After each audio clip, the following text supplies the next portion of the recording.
Magandang oras mga kababayan, mga ka-Golden Boy. Nako, pati ang common law wife ni Digong na si Hanelit Abansinya ay may kaso ngayon dahil sa pagpukpok niya sa ulo ng isang babaeng pulis na membro ng Special Action Force. Ang tanging hangarin lang ng mga babaeng pulis ay haragin sila, hindi sila sasaktan. Pero pinukpok niya sa ulo. Talagang halang din ang kaluluwa nito. Ito, panoorin natin ang video. Posibleng maharap sa kasong direct assault ang common law wife ni dating Pangulong Rodrigo Duterte na si Hanelit Abansinya dahil sa pagpukpok sa isang pulis, habang ikinakasa na rin ang kasong obstruction of justice laban kay dating Executive Secretary Salvador Medialdea. Ang detalye sa Balitang Pambansa ni Rod Lagusad ng PTV Manila. Kasunod ng pagkakaaresto kay dating Pangulong Rodrigo Duterte matapos maglabas ng warrant of arrest ang International Criminal Court noong Martes, sasambahan ng kasong direct assault ng isang babaeng pulis ang common law wife ni Duterte na si Hanelit Abansinya. Kasunod ng umano'y pagpukpok ng cellphone nito sa kanya habang isinasagawa ang pag-aresto sa dating Pangulo. Ito, panoorin nyo sandali ito mga kababayan, no? Itong paano hinuli si Digong. Oh. Diba? Mabuti nga siya, nagakalakad siya ng matiwasay. Yung mga tinukhang pinagbabaril lang hindi binasahan ng Miranda rights yung mga tinukhang. Siya, binasahan siya Tapos walang pusas Yan ba yung suspect? Abansinya. Kasunod ng umano'y pagpukpok ng cellphone nito sa kanya habang isinasagawa ang pag-aresto sa dating Pangulo. Ipinahagi ng Philippine National Police ang video ng sinasabing pagkampas ni Abansinya sa balikan natin na yung pagpukpok. Parang wala lang Patay mali lang siya sa pagpukpok niya. Tingnan nyo ng maigi yung babaeng pulis, hinahawakan yung ulo niya Kasi lalo na kapag hindi sila nakapagsombrero, siguradong stitches yun, siguradong malaki ang sugat sa ulo. At baka pupulandit pa ang dugo, di ba?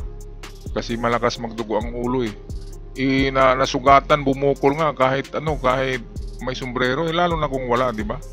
Ito, panoorin natin kung saan parte pinukpok. National Police ang video ng sinasabing pagkampas ni Abansinya sa naturang police personnel. Parang wala lang, patay mali lang siya, akala niya hindi nasaktan yung pulis. Ganyan talagang pag-uugali nila. Pati asawa ni Digong ay halang ding ang kaluluwa, mukhang killer din. Lahat sila ay walang respeto sa kapwa-tao. Nananakit sila kahit hindi sila sinasaktan kasi akala nila sila pa rin ang hari sa Pilipinas. Yun pala ang akala nila, no? Kapag maging presidente pala ang nila, ay hari na sila lahat, pati kabit, hari din. Mga anak, hari din, ganun ba? Grabe na mga tao yan. Sa buong history ng Pilipinas, ito lang yung presidente na bumabalik-balik parang buni sa skin, di ba? Hindi nawawala Yung iba kapag nag-expire na, di ba, ang termino, hindi na bumabalik, di ba? Ito lang yung grabe talaga, pinipilit yung sarili niya. Grabe. Pati asawa ay ganun din ang ugali. Kung may baril yan, binaril na siguro yung pulis. Kasi yan talaga ang nila, kultura nila yan. Yung mananakit ng tao, walang alaga ang buhay, walang respeto sa tao, mananampal, manununtok. Ganon si kahit yung si Tory, sasampalin daw yun ng anak ni Duterte. Si Sara, nanununtok yan ng mga pulis noon sa Davao, nung mayor pa. Kaya natatakot sa kanila ang mga tao. Eto, balikan natin Ayon kay PNP spokesperson Police Brigadier General Jean Pajardo, nagtamo ng malaking bukol sa noo ang nasabing pulis. Sila po ang nag-restrain doon po kay Ma'am Hanelit at dan po sa kanilang anak para po ilayo pansamantala o mag-giveaway. Kailangan po kasi nating ibuka yung pwesto po kasi nandun po sila sa paligid po ng ating dating Pangulo. So kailangan lang po silang igilid, iset aside para po makalapit po yung mga pulis po natin na mag-a-assist po kaya sa ating dating Pangulo. Anya sa ngayon ay nakalabas na ng ospital ang naturang police personnel. Dagdag pa ni Pajardo, sa kabila ng mga mura at panlalait na kanilang tinanggap ay nagpatupad sila ng maximum tolerance sa gitna ng tensyon. Ayan, so maximum tolerance. Kaya kahit masugatan na yung mga pulis, bumukol na yung ulo, ay okay lang. Kasi maximum tolerance, no? Ano kayang cellphone yun, no? Grabe, ang bigat-bigat siguro na cellphone yun. Kasi ang laki ng bukol, eh.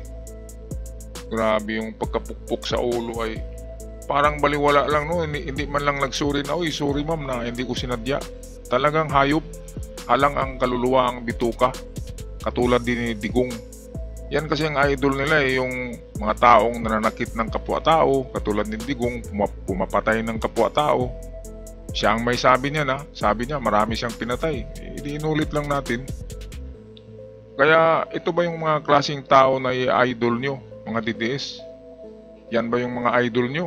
Eh kung yan ang idol nyo, magkatulad kayo. Kasi ang mga ibon, birds with same feather, flock together. Ganon ba kayo? Kung hindi kayo ganon, wag na kayo mag-DDS. Kasi ang idol nyo, kita natin eh. Pati asawa, ganon din. Parang kung may baril lang yun, siguro babarilin niya yung pulis eh. Kaya ganyan talaga sila, ganyan ang kultura nila. Mga hari talaga sila. Kaya yung pagkahari nila, kahit hindi na presidente, akala nila hari pa rin ang kanilang power. Kaya hindi talaga sila. Hindi nila akseptado na wala na. Tapos na ang kanilang paghahari. Di ba? Okay, so balik tayo sa ating video dito. Posibleng maharap din sa kasong obstruction of justice si dating Executive Secretary Salvador Medialdea dahil sa umunoy pagpigil sa mga pulis na makalapit sa dating Pangulo para dalhin ito sa bus na maghatid sa kanya sa eroplanong patungong The Hague. No less than General Torre ay hinawakan na po siya at binasahan po siya ng kanyang kakapatan na he has the right to remain silent and he is being charged for obstruction of justice po. Ayun, binasahan ng Miranda si Medialdea. Yun, yung malaking mama na palaging katabi ni Digong, yun, si Salvador Medialdea.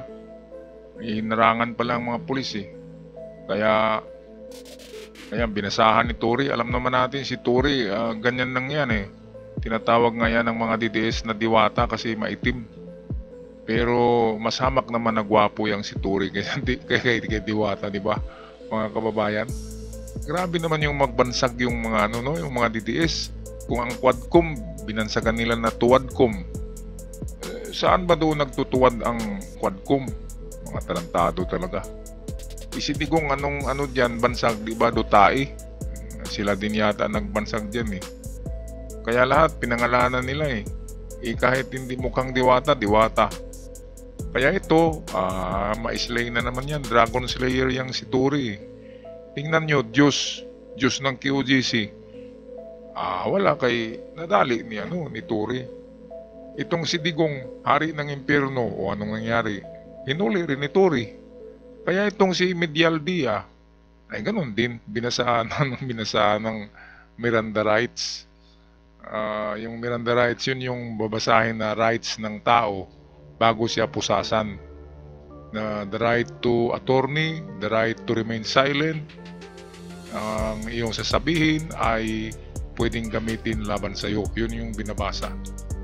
Okay, balik tayo sa video para sa karagdagang reaksyon.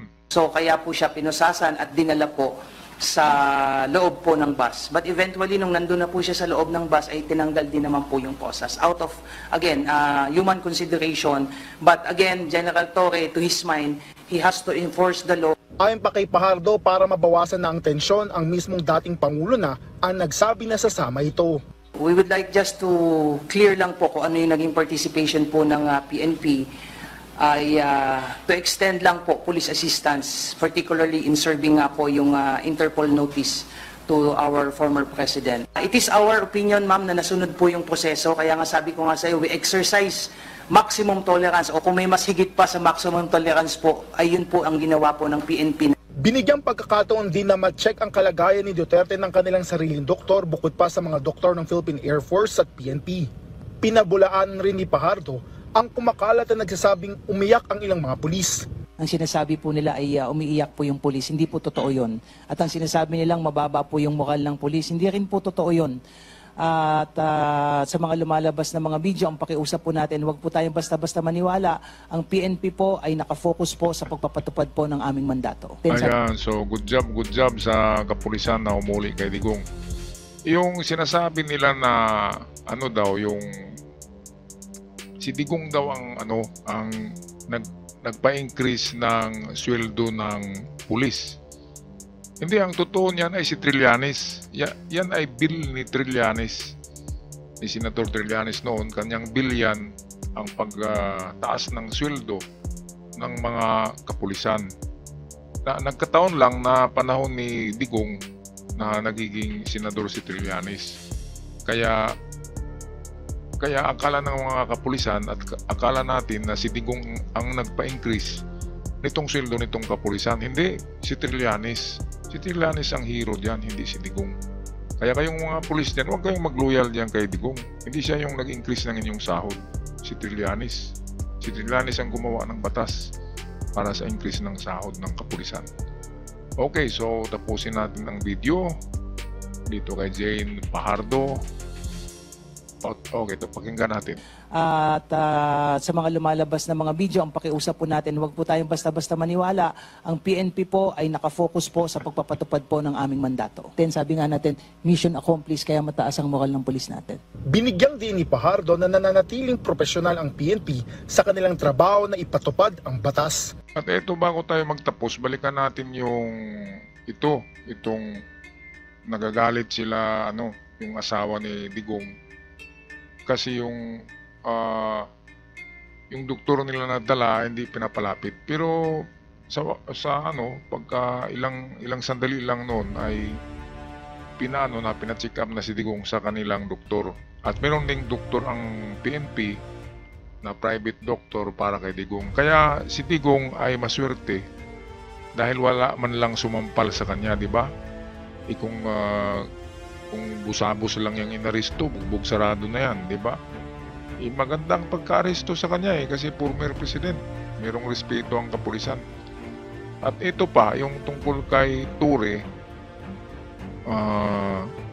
yung palaging nilalait ng mga DDS na diwata ay wag niyong laitin yan. Kasi Dragon Slayer yang si Ture. Ganyan lang yan tingnan, payat. Pero Dragon Slayer yan. Marami nang tumiklop dyan, maraming lumuhod.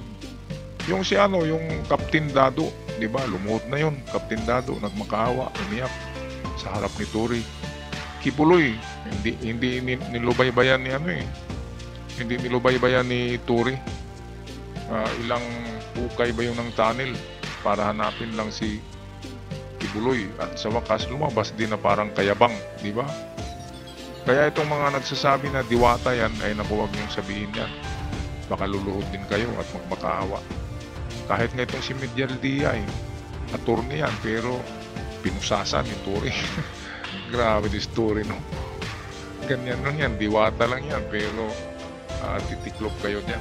Kaya huwag niyong galitin yan.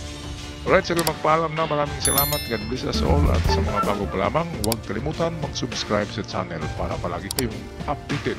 Paalam and God bless our Philippines.